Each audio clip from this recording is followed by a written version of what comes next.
Now, shopping is a harmless, guilty pleasure, right? Well, a little retail therapy is surely better than gambling, drinking or compulsive eating.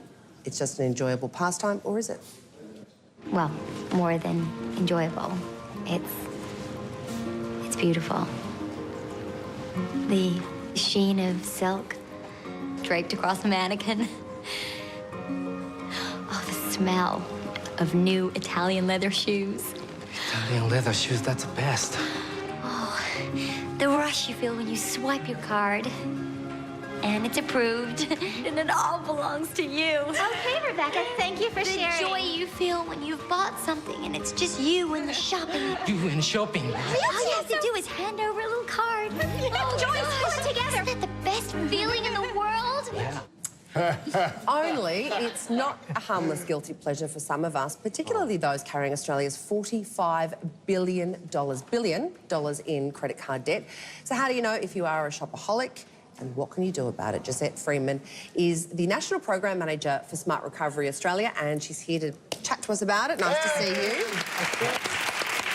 OK, how do you know if you really do have a problem? What are some signs? I think people always think it's to do with money, but it's not so much money. Well, obviously money is a very big issue, but it's when things start breaking down in your life, like relationships, work, friends, interests, because you're spending so much time shopping or focused on that one thing that everything else starts falling apart. Once upon a time, to have a shopping addiction, you had to have time to get out to the shops to go and have a look around. But now it can happen at your desk, at home in front of the television, because something pops into your inbox or you've subscribed to something and those emails keep coming and they're so hard to unsubscribe to. Or you're looking for a vacuum cleaner. Or you're looking for a vacuum cleaner and, you know, and somebody tells you there's 30% off or there's 40% off and you go, oh, just have a look. I've lost colleagues like that, haven't I? You have, indeed.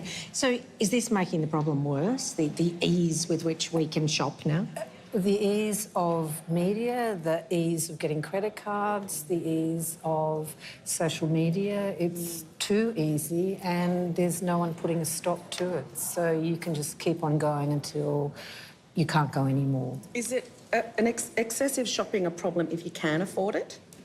If you can afford it, it's not really a problem, because if you've got the money, but if you don't have the money, then it is a problem. So even socio-economic backgrounds are sort of all the same, because if you're spending $100 a week and you've only got $200 in your pocket, then yes, it's a very big problem. I've got to say, I thought I'd be the last person ever to be a shopaholic. I was positively sort of Buddhist in my material needs, and then ever since the vacuum cleaner thing started, I get crazy about it because I just become obsessed.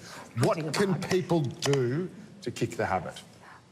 Come to services such as what I work for is Smart Recovery Australia, which is a free service, and it looks at all addictions, because shopping comes into that addictive behaviour. So we don't differentiate between the different addictions. Clip there, the credit card was put on ice in the freezer. Is that a good place to start to kick the habit, or, you know, to go cold turkey on something like this, or do you need to have sort of a bit more kind of unravelling of deeper psychological issues?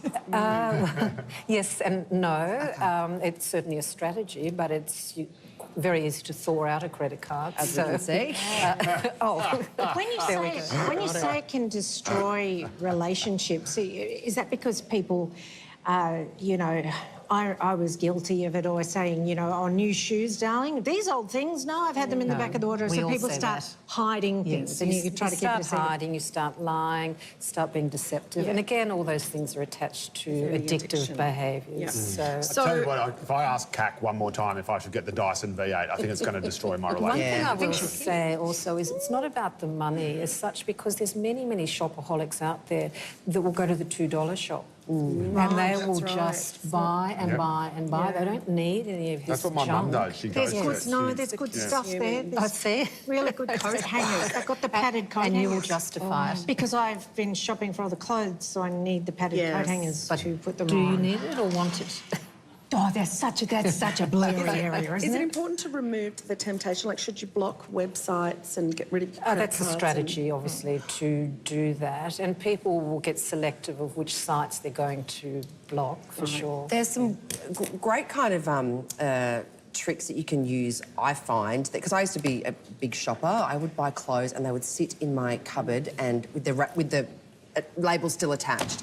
I'd spend money on money I didn't have, on a piece of clothing I didn't need, and it would sit in my wardrobe and I would feel absolutely sick about how I'd pay my credit card bill. But now you can do this thing where you move it to a wish list or a dream box, so you can move it to something for later, and then you get some time to think about it, and then you go, actually, I don't need that feathered skirt. Yes. Or, you know what I mean? Or I don't need another pair of black shoes or another white shirt. Yeah. So that's a good way of kind of getting that thrill of looking through, because sometimes it's just a nice way to while away the time. It's what we call putting the pause button on. Yeah.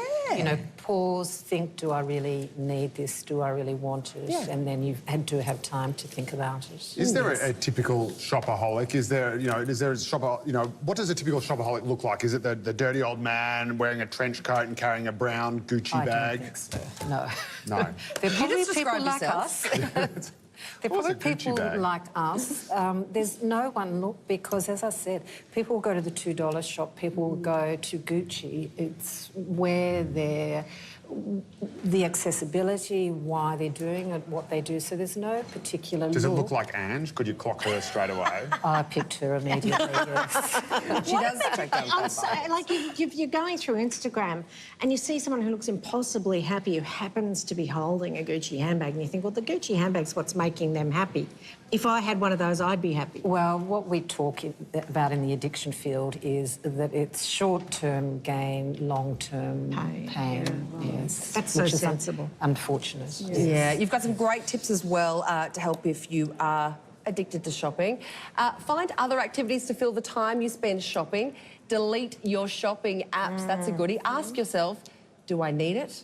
Can I afford it? Set yourself a time limit and go and seek some counselling if it really is a problem, because there's nothing worse than having those huge credit card bills hanging over your head. That creates all sorts of untold anxiety, which makes you shop even more. And the shame that comes with Yeah, that. that's right. Yes. If you think you need help treating an addiction, Smart Recovery Australia is a free service that can help. Contact them at smartrecoveryaustralia.com.au. Josette, thanks so much. Thank you. Thank you for having me. Okay, after the break, we're cooking up something really sweet and comforting for the cooler months. It's the quickest crumble, and Amanda Leonard is making it for us. See you soon.